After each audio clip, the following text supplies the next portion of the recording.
Hello everyone, thank you very much for clicking and for watching the video. If you're new to the channel, welcome. Building a free game collection here, right at the very end of 2023 now, so we're pretty much done with all the going out and finding it and building it all for free. So if you want to catch up and see how we got all this voucher for free, I'll stick a link around me here. And if you're a returning subscriber, welcome back. Thank you very much for joining me right at the end there, really appreciate it. And yeah, we're going to spend all that voucher now. So the money in the top corner, all that voucher, let's take it all away. Take all of it away. Couple things just to mention before I start going through it all. I've tried to source as much of this as possible. I started picking it up around the September time. So some of the prices have changed ever so slightly. So I'll try and indicate around me what I paid for each individual one. Also, I had to pay for delivery on a few of them. 9 times out of all these games, I had to pay for post and packaging. So 9 times. So $26.55 was just in post and packaging, unfortunately. $2.95 each, which isn't too bad, I suppose, really, considering for 9 games. I don't know, say what you think on that one. But yeah, and then there's £2.37 left, which I just couldn't spend. So it doesn't quite add up, but I just couldn't find anything for £2.37, random amount. So please write down in the comments what you think about this, if you agree with how I've spent it. There's so much money here, everyone's going to spend this ever so slightly differently, but I wrote a list early on as these are the things I definitely want to spend it on. These would be nice after, and then the littler things, and I've worked my way down that list. And that's how I've decided how to spend all this money. So I hope you like it. I hope you agree with what I've spent. Right, let's get on with it. So we're going to start off by looking at the Mega Drive, which is the oldest system that I collect for. I've mentioned in the past that my whole priority for the Mega Drive since day one has always been to get back all the games that I had when I was younger. Every single game that I had, if I can build my collection up just to include all of those titles, that's me done for the Mega Drive. So obviously the first thing I wanted to do was try and achieve that target, try hit that milestone. And that's exactly what I've gone and done here. So it feels really, really nice because that was always my plan from day one when I first started collecting the Mega Drive games. Just get back all those ones that I lost, just to literally just reclaw back my childhood from those, basically. And that's what I've done. I had so few left to get. One of them was a bit pricey. The other 3, so I only needed 4, were not very much at all, really, in the grand scheme of things. So they were Alex the Kid. So this is the Enchanted Castle. This game, I used to play this game a lot as sort of, I describe it as like a warm-up game. I always used to like play it for like 5 or 10 minutes and then move on to something else, but it was always one of the first games I put in the console to play. I don't know why I did it. Really enjoyed it. Really enjoyed it. I've got some fond memories of it. A lot of you might remember it as the one where you had the rock, scissors, paper at the very start. You used to walk in the door and be able to play a quick game of that. Always did that. I love playing that game. Although when I look back at it now, I think it was always the same order that they did the rock, scissors and paper in, but I never figured that out as a kid. So, so yeah, Alex Kidd, the Enchanted Castle. That was the first one. I think that was about £10, something like that. So then Road Rash 2, played this loads growing up, absolutely loads. I never quite understood how you improve the bikes. I was a bit too young, I didn't understand that you sort of had to win the races and get a better bike. So I always tried to stick with that. I think it was the red one. You just started with the red one. I never used to upgrade my bike because I just didn't like the colours. I didn't fully understand, so I never got very far in it, but I played it an awful lot. This one, I didn't realise this, so I got this is one of the ones I had to order through CEX Roulette. It's the American version. It's a Genesis. I tested it when I got it, and it was only a couple of weeks later that I looked at it and realised that it looked slightly different. But yeah, it's a Genesis copy, but it works absolutely fine. So I'm not going to take it back. I'm happy with that. It works in my console. But yeah, little booklet. Yeah. Road Rash 2. Really chuffed to be adding that one. Loads of nostalgia for that one. Loads. And then Micro Machines Turbo Tournament 96. So I always get this confused in my head with Micro Machines 2. I remember this one. This was the one where you used to be able to create your own tracks. It's a bit simplistic by today's standards, but back in the day, that was a massive thing. Massive thing to be able to do that. I spent a lot of time doing that. Graphics are very similar to Micro Machines 2 as well. So if you might get a bit confused looking back, you know, which version you had, but I definitely had both. I remember the case. So yeah, Micro Machines 96. Really wanted this one. It doesn't have a manual. This was another one that I had to get delivered to me. But I don't really mind because I think this was £10-12, something like that. It's not a expensive game. And if I want a manual somewhere down the lines, I think I can get hold of one quite easily. So I was happy to keep this one. But yeah, Micro Machines 96. Really chuffed with that. Then the last game, the very last game, I had to go again, hold of this with the roulette again earlier in the year.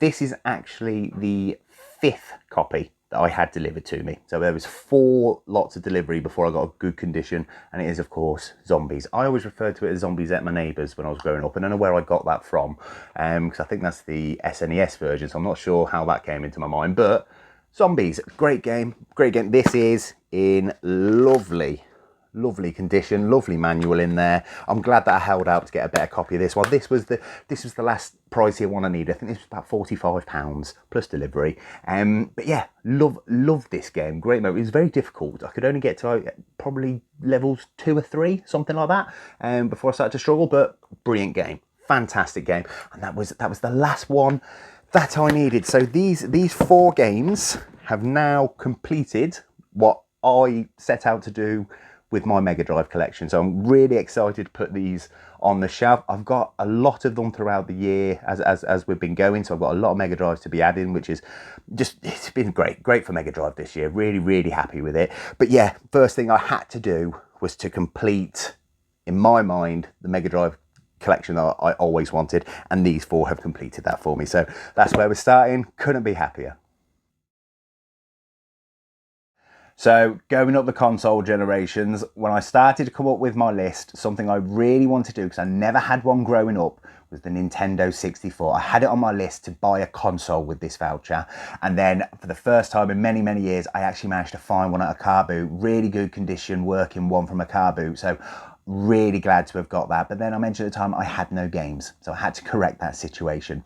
So what I did was I made a list. I went through the CEX app and I tried to find all those games that I really wanted as a kid, the ones that I felt like I'd missed out on, and I made a list. There was 10 games on there, which I thought was a nice round number of games that I really always wanted to play and always wanted to say I had in my collection, but there was no nostalgia there for me to go out and actively do it, unlike the Mega Drive. So I've got these 10 now. Something some of you may straight away be looking at thinking is, well, first he's thinking, oh, that's Majora's Mask. It is, well done. But you may be thinking, has he talking about the boxes? So when I started doing this, I started going around. There's quite a lot of N64 games and CEXs. I started going around and I decided to get the box versions of them. However, when I started going around and seeing the condition of the Nintendo cardboard, it's very expensive. And if I'm being completely honest with you, the condition was never there. They were always battered. I nearly bought 1 or 2, but I knew I weren't going to be happy with them. I also noticed that you're paying almost double for the cardboard. So for example, if a game's a tenner, it's 20 quid with the box. 20 quid for the cartridge, 40 for the box. 40 for the cartridge, 80 for a box.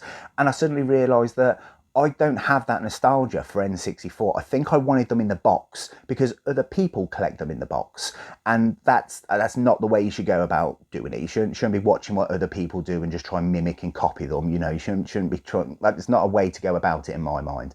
So I stopped and thought, why am I trying to collect boxed N64 when I have no nostalgia and I don't care for the box? I'll just be wasting voucher for me on what I don't want, and I don't suggest going down that route for collecting. So I decided, for me, there's only 10 games that I want. I haven't got it here, but I've ordered a nice little rack off Etsy to display them all on. So I'm waiting for that to come. I think it's coming from Canada or something, so I'm waiting a while, but I'm going to display them that way. And I have got the 10 games I've always wanted on Nintendo 64. So and I can play my N64 now, which is fantastic. It feels so good. But as far as I'm concerned, once again, like I said with the Mega Drive, I've got my 10 games. I'm happy with these 10. If I get any more, great, I'll judge it there and then. But these are the 10 that I want. What are they? So we'll start with the obvious one. Majora's Mask. This was straight away on my list. This is a game I've been, watching collectors and watching videos on YouTube, and the N64, it always pops up. I never got the chance to play it. Majora's Mask, it was a bit of a pricier one. Again, not so back to just cartridge. All these cartridges are pretty much in fantastic condition. This one is absolutely lovely. So Zelda, Majora's Mask, straight away on my N64 list. So let's see if I can pull these up nicely. And then second to that, Zelda Ocarina of Time. Of course it was. I wanted both the N64 Zeldas. I never got to play them. I haven't sat down and played them yet, so I don't know which one I prefer. Looking online seems to be a bit of a mixed bag on which one is the better one. But Zelda Ocarina of Time on the N64, beautiful condition. Yeah, definitely had to get that one as well. So my 2 Zeldas, really chuffed with them, really glad to have them in the collection. So the next little one, so I was a massive wrestling fan growing up, and I used to see people and the adverts on telly and in the magazines about the N64 games, but obviously I couldn't, they just came and went and just disappeared past me. And then as I've got older, I found out that they were probably far better than the ones we were getting on the PS1 at the time, maybe not SmackDown and things like that, but the wrestling games on the N64 came and went, and I've always wanted to give them a go. So I went for them. So this one, actually, this is the worst condition one, but I struggled to find a copy of this one. They were all a bit battered, but WrestleMania 2000, really happy to have that one. Lot of mixed reviews on that one, so I'm not sure how that one's going to go, but I think that one was only like £6 or something. So that's a much cheaper N64 game. So I was more than happy to find the price of that one. The next one, WWF No Mercy, and I'll show the other one as well. WCW NWO Revenge. So these two, there's a lot of debate on which is the better game. I've had a very quick go on both. I tested all of these, by the way, very quickly to make sure they work, obviously. This one to me, I think I always wanted to play this one more than this one, because I had quite a few WWF games growing up. I had very few WCW. I was limited to like Thunder and Mayhem and Backstage Assault, so not great. But when I saw how good this was, and it is a good game, I think I do ever so slightly, very quickly play and prefer this one. But No Mercy is one of those games you have to play. There's still a big modding community for this one. So those two wrestling games were an absolute must. They were right on the top of my list when I decided to pick these up. And again, these ones, they're not too expensive at all, those. Not too bad at all. A couple quid. I think they were all less than a tenner. So I got my 3 wrestling games. So I was really chuffed with those. The next one, GoldenEye. Of course I did. Had to get GoldenEye. I appreciate it hasn't aged as well, but back in the day, this was a pioneer. This changed the first-person shooters. Brigger had to have this one in the collection. Absolutely had to. CEX has got loads of copies of this. This one is absolutely lovely copy. There's slight discoloration on the back, but I do not mind, because these are to be played. I want to play all of these, and like I say, when I get the nice little stand to display on, that's just a bonus. But GoldenEye 007. Of course it was. You're not going to make an N64 list and not have that on there. Mario 64, another one, came and went. This one is absolutely lovely cartridge. Nothing wrong with this at all. Bit of fluff there for some reason. Mario 64, yeah. I have played this ever so slightly. It wasn't on the N64. I can't remember what I played. Oh no, I've played the DS version. So I've got a rough idea of what it entails. But again, another pioneer in the 3D realm when this started up. Mario 64, of course it was, right on the list, so really glad to have that one. Next, Banjo-Kazooie. This, I have played this on the Rare Replay that on the Xbox One. I played this a little bit, never played it on the N64. Really enjoyed it when I played it on the Rare Replay. Another game that growing up I saw everywhere and just didn't really know what it was and what it was all about. So I always wanted to play this and never got the opportunity. So I do now. So again, lovely condition, this cartridge. Really nice condition. Great sticker, but Banjo-Kazooie, another staple of the N64. Next, so Pokemon Stadium. Again, another game growing up that I used to look at in the magazines. I know some friends that had it, and I didn't know what it was, but I really wanted to play it. Never got the opportunity. It's aged okay. You can get this with the transfer pack. I didn't get it with the transfer pack. From what I can gather, that you're able to sort of transfer your Pokemon over from the Game Boy. I won't be doing that. So I didn't splash out for the transfer pack. I just wanted to have a go and see what I missed out on all those years ago. And this again is a beautiful copy, absolutely amazing copy. It looks brand new.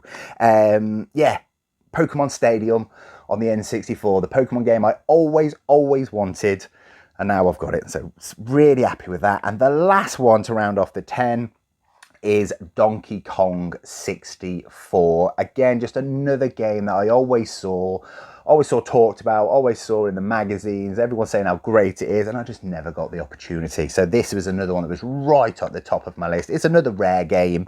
Haven't played this one yet. The cartridge is nice, and when I got it, it was nice, but there was a sticker there, and I tried to take it off. It was only a little tiny bit of sticker. I didn't think it would damage it too much, but it took a small amount of the red off the Y on Donkey, which I'm fine with. So like I say, I want to play these games, and I don't mind too much about the condition, but it's obviously it's nice to have them as nice as possible. But Donkey Kong 64. So these are my 10 Nintendo 64 games. I've got the Nintendo 64 earlier in the year, and these were the games that I wanted to get. So as far as, like I say, as far as I'm concerned, I'm happy with the Nintendo 64 now. These are the 10 games that I wanted when I made the list. There may be one or two, but to be honest, I don't really want them. I'd probably want them just to have a quick go, and you know, they don't have that same feeling of that want for me to play them. But these 10, nice round number, these were the ones I wanted. So these are my N64 collection, and I can't wait to sit down and have a good go on them, especially the No Mercy, NWO Revenge, the Zeldas. Really, really looking forward to have them a go. So yeah, this is my little N64 collection. So now, slightly different, not so impressive, these ones, but they're ones that I picked up because I went on holiday earlier in the year, and I picked up my PSP, and I went through a bit of a PSP kick, didn't I, earlier in the year. And there was a couple games that I wanted to take on holiday with me to play. So I went to CEX and I tried to find some games that I wanted to take on holiday with me that I could play on the plane, play by the pool, and these are the ones that I picked up for that purpose. First one, some people are going to look a bit at. Football Manager Handheld 2010. Yeah, I love Football Manager. Absolutely love them. I picked this up. It was £1.50, so very inexpensive. It is good. It's all right for the PSP, but there's a small problem. In 2023, playing a game from 2010 for football is very difficult because they take guesses on how players are going to evolve, how football's going to be in 10 years. So when I started playing this, it wasn't really playable too much because, I mean, you got Luis Suarez playing on the left wing for Cambridge, and you've got David Bentley getting 200 plus caps for England playing for Real Madrid. So there was so many guesses. You know, your mind can't step away from the players that you think and will be. I mean, Messi and Ronaldo and that, they become good, but there's so many of the players on this that they thought at the time were going to be the next big thing, and they just pander out. And then the big good players that you think that did turn out to be amazing, they just end up being Division 1, Division 2 players. So not too bad. Had a go. I bought it for the purpose solely of playing, but I wouldn't suggest going that far back if you're going to play Football Manager games going forward. But I bought it anyway. And the last one, this is one I saw and I had to get this. Street Fighter Alpha Max, is that right? Alpha 3 Max. So I really wanted a fighting game to take on holiday with me. I saw this, it was £12. This is a great game on the PSP. Really, really enjoyed playing this. I sat there for hours playing it. One night I sat there for about 2 hours just having a good go at this. Yeah, for £12, I do suggest picking this up if you're a fan of fighting games. It was just loads of fun, and for 12 quid I wanted it in the collection. Yeah, just a really fun game to take out and play. But like I say, I picked these two up for the sole purpose of taking them out with me, handheld, playing them, and yeah, that's why I got these ones. So only £13.50 spent on these two. Bit weird, I know, but happy to be having them. So the next ones that I picked up, earlier on in the year, I found Majora's Mask and Ocarina of Time on the 3DS. Really glad to be adding them to the collection. Really, really chuffed. At the time, I realised that there was another Zelda game on there, and that is Zelda: A Link Between Worlds on the 3DS. So I picked this one up. This was £18. I just really wanted to sort of complete that little set. Like I say, a lot of the stuff I bought is to sort of round off and complete these sets, give that sense of achievement, sense of collecting. So yeah, The Legend of Zelda: A Link Between Worlds, £18. It's based roughly on A Link Between Worlds. I'm not a Zelda expert. I know it's roughly based on one of the older games. There's some slight mechanic changes from what I could see. But for the 3DS, to round off that little... There is another game as well, I found out, annoyingly, but it's Triforce something or other. I'm not too fussed on that one. But yeah, as soon as I got those two, I had a little look on the CEX app, and I noticed that this one was out there as well. And this straight away made it onto my list to sort of round off that nice little trilogy on the 3DS. So yeah, Zelda: A Link Between Worlds, £18. Adding that one. Really happy with that. So then also, while I was in that sort of headspace, Retro Rummage has been doing a fantastic series on Operation Pokemon. It's inspiring, you know, when you watch it, what other people get, and you just want what they've got. It's a fantastic series. I'm sure you've seen it. Now I've always wanted the Pokemon games as well, but I have my they're just behind me, just out of view. But I'm lucky enough to have the Game Boy games I had growing up. I don't have the boxes anymore because you didn't keep them back in the day when I was growing up. But I'm not looking to get the older games because I can't replace those. They're mine. They're my childhood. You know, one day I might look at getting some boxes, empty boxes, to put those in. But I still like the Pokemon, and I wanted to add to it as well. So I started to have a little think on, you know, where can I go with that? I thought about the Nintendo DS. Now I already have Pokemon Diamond, and I thought, oh, it'd be nice to start collecting the Pokemon games from that point onwards because they were the first DS games. So having Diamond, I then went out and I got Pokemon Pearl. So this was £35. So it's not the cheapest. It's in lovely condition, absolutely brilliant condition. I've checked the cart massively to make sure it's not a reproduction, because that is a problem with these Game Boy DS games. So yeah, this is the partner, the sister version, the brother sister versions for the for Pokemon Diamond. The same way you had blue and red together, and then you had yellow as sort of the overall one, and then the same with gold and silver that had crystal. So this is Pearl, and this is Pearl, which will go alongside Diamond. I've got to get the Platinum then if I want to round that off, but that's quite pricey as well, so that might be one for next year. But yeah, so I wanted to start a baseline for building up some Pokemon games on the DS. So I've started from the start, you know, the first version's release, and I'm going to move my way up from there. So yeah, Pokemon Pearl version, really happy. I know I could probably name the first 151 if you give me enough time. After that, I don't really know any of the Pokemon, but it's a great series to collect for, and this was in lovely condition. So yeah, I wanted to set a baseline for my Pokemon on DS. So hopefully we'll build up from here, but there's the building blocks, £35, really happy with it. And the last one I'll do while I'm here is another Zelda game, keeping on topic, and it's Breath of the Wild on the Wii U. Now I know there's a Switch version of this. I don't have a Switch, which a couple of people have asked me. I haven't got to that point in life yet of having a Switch. It's too new for me. But Breath of the Wild on the Wii U, £22. There's also Wind Waker, which I've got on my list to get probably next year. But I won't start with this one because I just wanted to give it a go. Really wanted to give it a go. I'd like to add to my Wii U collection some of the nicer titles. I do think they'll go up in price down the line, but for me, that'd be nice if that did happen. But really, I just want to get the fundamentals in my Wii U collection, and this was definitely right up. As soon as I started looking at the Wii U, this was right at the top. So I thought for £22, that's a good price. From what I can gather, the difference between this and the Switch version, there's a slight graphical decrease on this one, but nothing major. There's a drop in frame rate, but I'm not too bothered about that. As long as I enjoy it, I enjoy it. But yeah, Zelda Breath of the Wild, it's in lovely condition. Yeah, really happy to be adding that to my Wii U collection. I'm really looking forward to giving this a go. Yeah, I just think the Wii U is a console which has been sort of overlooked and maybe might have a resurgence in the future. So I'm looking to add to it now. But yeah, the Legend of Zelda Breath of the Wild. So little Nintendo dump for you there. Pokemon with 2 Zelda games. Not the cheapest at all, but adding some real quality to the collection there. Really, really happy to sort of top up some of those harder games that might not, well, it will be more difficult to find out and about next year while we're going to the car booths and charity shops. So 3 more there. Okay, so next, I mentioned that I foolishly sold my entire PS2 collection when I went to university. I sold the whole thing. I believe it was an electronics boutique back in the day.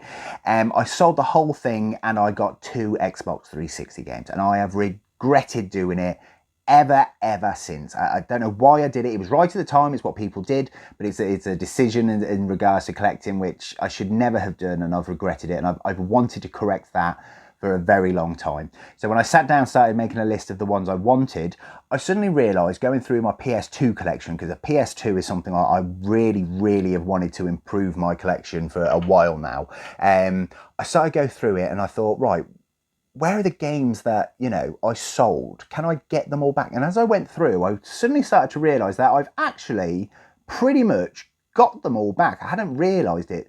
I racked my brain again thinking of all the PS2 games I had, went through my collection, and I think I've got them all back. So that was a really, really good feeling. But I know there was always one game that I never replaced because it was a very pricey game. And then there was only one other game that I went through that I realised that I hadn't replaced. Everything else I've got back. So same as the Mega Drive, I wanted to round off and complete that, fix that situation that I made from selling my PS2 many moons ago.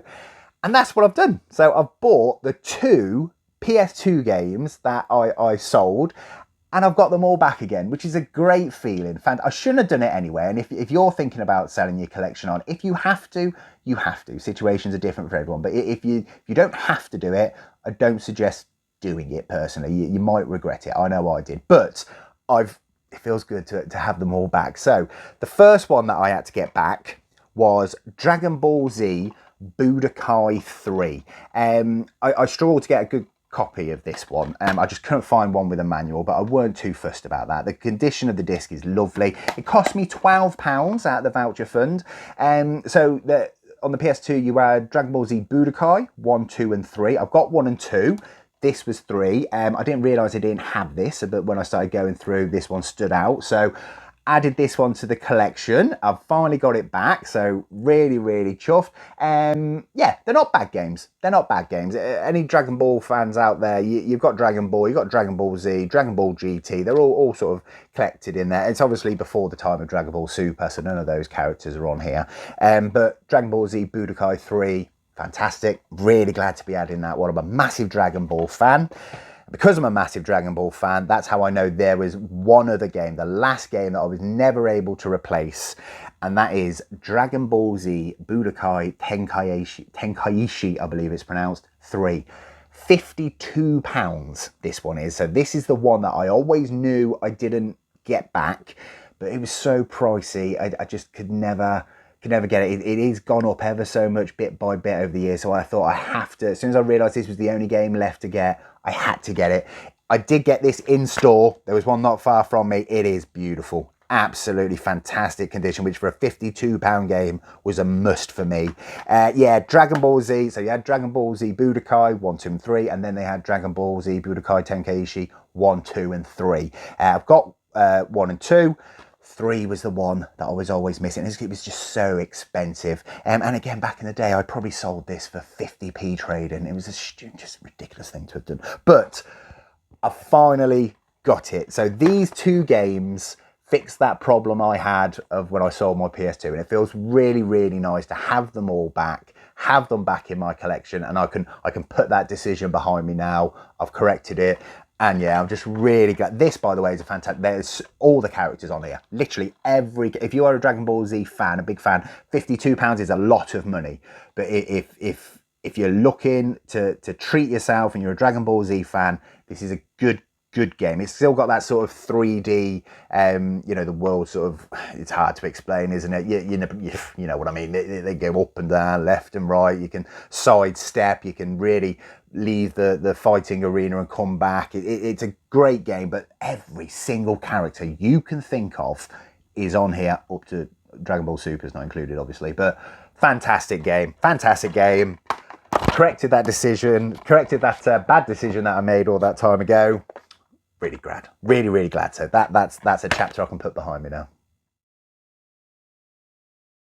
So a lot of what we've just seen is me rounding off collections, making sure that I achieve targets that I set myself before. So what I've also always wanted to do, I love horror games. They're a big thing for me, but they're hard to get hold of, especially some of the retro ones. They're very expensive. I'm not sure why the horror genre is so expensive in retro gaming. I'm assuming not as many people bought these games, so there's less copies.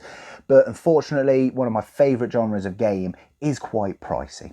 So again, when I sat down, I decided what games do I want, but most importantly, what games do I want and what am I going to play? So I spent a lot of time looking into and watching videos and putting some time and effort into identifying some good retro horror games. So a lot of what you're about to see now is games that I really want, really looking forward to playing. And throughout this year, we're pretty much limited on seeing what I can find out and about. these games are a bit more of me, which is nice to show. It's the games that when I look at, these are the ones I really wish I could find out about, but it's unlikely that I am. So PS2, I've mentioned a moment ago, is a console that I really want to work on. It's a collection which I want to improve upon. So I started looking at horror games on the PS2. Very expensive. There's a few. I made a list of ones that I really want and ones that I would like. And there was a few games on the PS2 that were a lot cheaper on some other consoles. So I'm going to start with there now. So first one, Cold Fear, and I've got this on the OG Xbox. So this is a little bit cheaper on the OG Xbox. I saw this out and about. It is a beautiful copy. It is absolutely mint. The booklet, I can guarantee you, no one has read that booklet. The disc is perfect. So this was a little bit cheaper on the Xbox. So I decided to get this for the OG Xbox. So I've ballparked that collection a little bit. If down the line I decide it's a really good game, because I've never played it, I might look again on the PS2 as well. But to get my hands on it and to enjoy a bit of horror, I've got this on the Xbox. I think this was about £12, something along there. It came out pretty much just a few months after Resident Evil 4 did, and it's very similar. So it got a bit of slack as being a sort of Resident Evil 4 knockoff. But the thing is, this came out just a few months after, so it couldn't have been a knockoff. They were working on it alongside, so it's just a bit unfortunate that it's just a slightly, obviously, lesser game than Resident Evil 4, so it got tarnished with that sort of copycat label. But this looks really good. It's sort of classic sort of Resident Evil idea. You're a what are they? What is it? Lifeguards? Sort of. I can't remember. Navy, something like that. Anyway, there's a problem on a ship.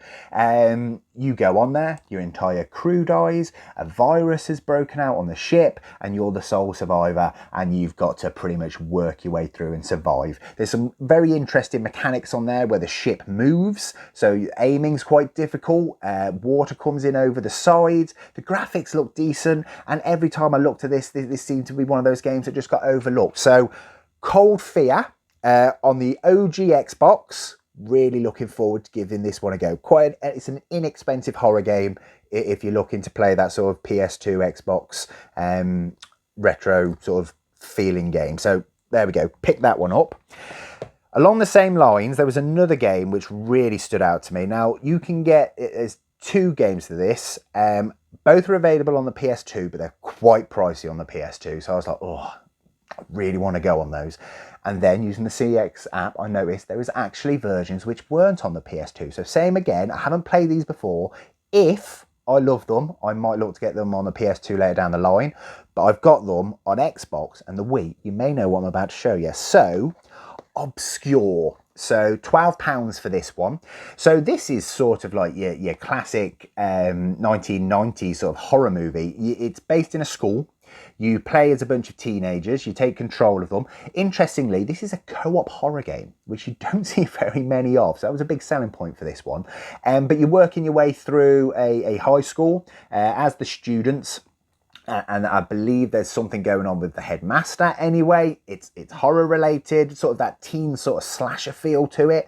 Really looking forward to playing this one. But yeah, the fact that it's co-op as well, I might need to find someone to have a go with me on this one, because a co-op horror, you don't come across those very often. I can only think of Resident Evil 5 really, and was that horror? Maybe. So yeah, Obscure, £12. I think this is in the £30 mark for the PS2. So like I say, and it bumps up that Xbox OG collection a little bit more. So, and again, beautiful condition. So yes, so I picked that one up. Really glad to have that. And then I noticed that Obscure 2 for the PS2, when I looked at this, it was going for like 70 quid, which, you know, 70 quid for a game I don't know too much about is a bit risky. But then Obscure 2 on the Wii. So this was, I think this was a tenner.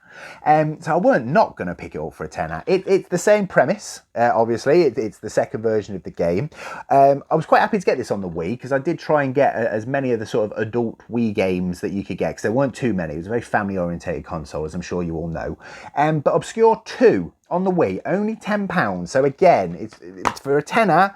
it's worth a go. It's definitely worth a go. See if it's any good. I'm sure it will be. Great condition again. Yeah, Obscure 2. So, got the 2 of them there for £22, whereas on PS2 it would have cost nearly £100. So maybe if I absolutely love them, I may make that decision later down the line. But for now, the duo of horror games for just over 20 quid. Fantastic. And Cold Fear as well. So pick those up. Really, really glad to have them in the collection. So now, last little pile here. Last little pile. This is a pricier pile, this one.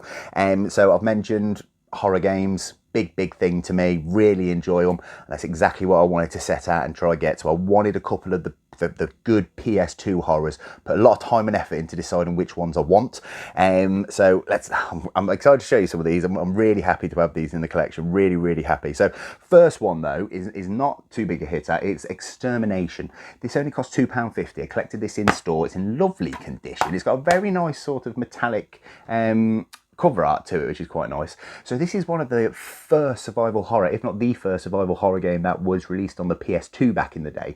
It was actually used as sort of you know, those games that they released to sort of show off the new PS2 engine and what they can do. So it was very early days. It seems to be, I don't like the word, but it's sort of hailed as one of those hidden gems of the PS2, especially in the horror areas. It's a third-person shooter. It's very similar to, if you imagine Code Veronica, that sort of idea. It's sort of, the story's similar to The Thing. It's sort of based in the Antarctic, the snowy bit up there. You go in, your team disappears, it's just you left, and there's an outbreak, and you've got to survive the outbreak. You get infected, so there's like an infection meter on it. So you've got your life and an infection meter, which you've got to make sure that you don't have rise too high or you die. There's some interesting mechanics to it, and yeah, it looked really interesting. Every list that I looked at, this one was always hailed as a sort of one that people don't really pay attention to. So for £2.50, I picked this one up straight away. So I'm happy to be adding that one. Looking forward to giving it a go. Haven't played it just yet, but I've looked at it quite a bit. So yeah, Extermination, really happy. Just £2.50, but a nice one to be having. So moving on from there. So I wanted to add a good collection, a good series to the PS2 collection. And there was a couple on there under the horror genre that I was looking at. I'll give an honourable mention to the one I didn't pick. So Fatal Frame, they call it Project Zero here in the UK. That's quite a pricey one to collect for.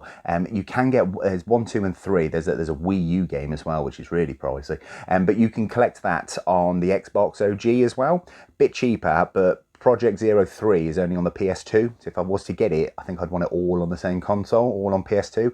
So I decided to leave that one for the time being, but I think next year that might be quite high on my list to see if we can collect for that one. So that's something I was looking at.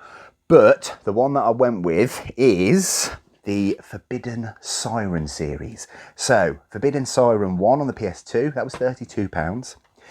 Forbidden Siren, sorry, not 2. Forbidden Siren 1, £32. Forbidden Siren 2, £50. And then there's the PS3 one, £28, Siren Blood Curse. So I did not order these in. I drove out to a store. Those two had been sent to a store that was not too far away from me, about an hour's drive, so I visited those. They are in lovely condition, absolutely mint condition. I was so happy with the condition. Obviously, these 3 games are over £100, so it was a good chunk of the voucher.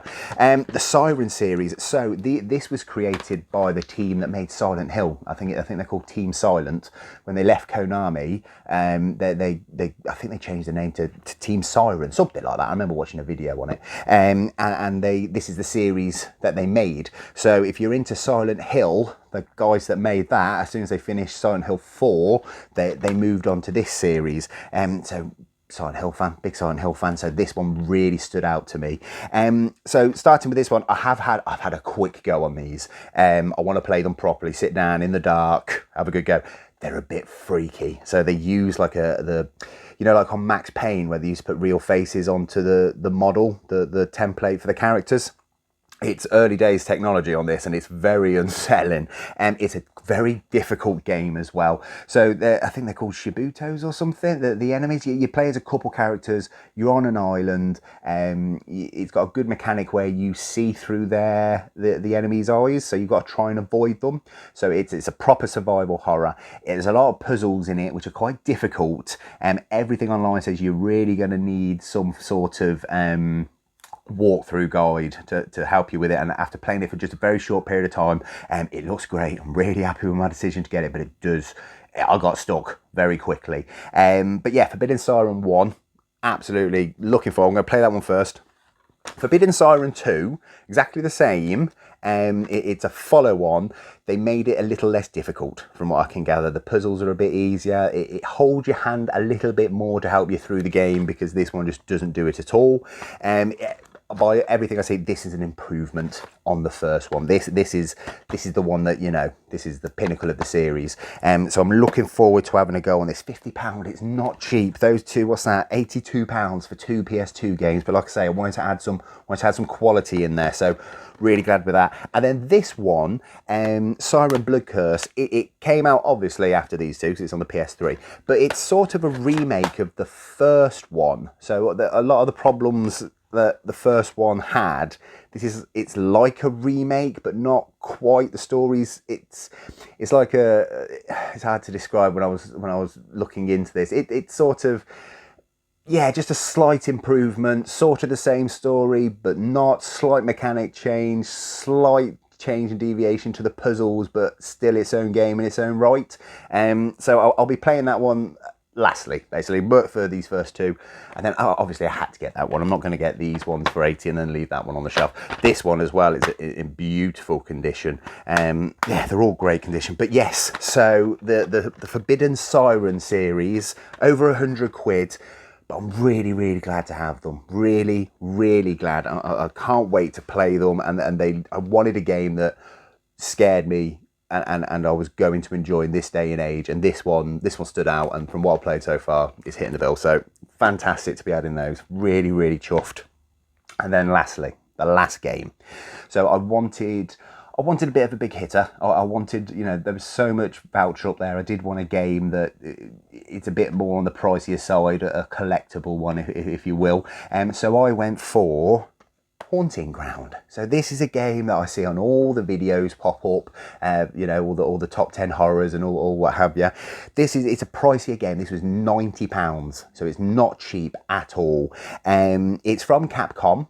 It's from what I gather, it's like the spiritual successor to Clock Tower. Clock Tower, I don't know which one. I don't know. People preferred it. It's very, very similar. You play as a young girl, you wake up in a cage, I believe it is, in a mansion. There's like this ogre thing chasing you around. There's a dog that you're with, and that helps you. There's no weaponry in this. You run and hide just like Clock Tower, and you've got to pretty much just survive, get away, work your way through this mansion with everything chasing you. Again, like Clock Tower, it's very, very similar to Clock Tower.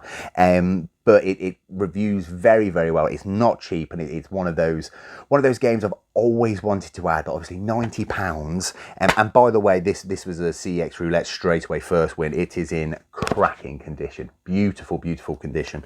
So yeah, I had to get this one. I've wanted it for so long, and to finally have it feels great. And I'm really looking forward to playing it. I've been watching it on so many videos for so long and wanting it. To finally have it feels great. But so yeah, Haunting Ground. Wanted to add a big hitter to the collection on the PS2, and this is the one that I went for. Couldn't be happier with that decision. So that's it. That's what I spent all my voucher on. I personally couldn't be happier. Like I say, I made a list. I checked it twice on the games that I really, really wanted to add. We did so well with the voucher that I managed to get all the ones I really want, and a couple that were just sort of on that list as a sort of, if I've got enough, these would be great as well. So yeah, I understand that everyone is going to collect differently. I'd love to see in the comments how you would have gone about it. Would you have bought just games? I'm sure there's plenty of people out there going, why didn't he just buy a PS5 and get the latest games, or an Xbox One, or what? You know, everyone does this completely different, which is why it's such a good hobby to have. But what would you have done? I'm very curious to know. Put it down in the comments. Do you agree with what I've done? I hope so. I really do. But I think what's most important is for you to get what you really want. Really, you know, get what you want to get out of the hobby. And like I say, collecting the complete Mega Drive collection is a big thing for me. Finishing off the PS2 collection, which I got rid of, is a massive thing. I've now got, in my eyes, pretty much a complete N64 collection from what I want. And I've started a bit of Pokemon, and I've added some horror games that I've always wanted, but just never had the voucher there to sort of pull the trigger on. So yeah, this is it. I really hope you enjoyed the episode and enjoyed going through all this with me. I'm going to do one last episode for 2023 where I am going to just go through every single thing that we collected this year, and you can just see it all in one video and just see how well we did. Obviously, if you want to go back and watch all the other episodes, I'll put a link around me somewhere. It'd be greatly appreciated. But yeah, thank you very much for joining me. Take care of yourself, guys.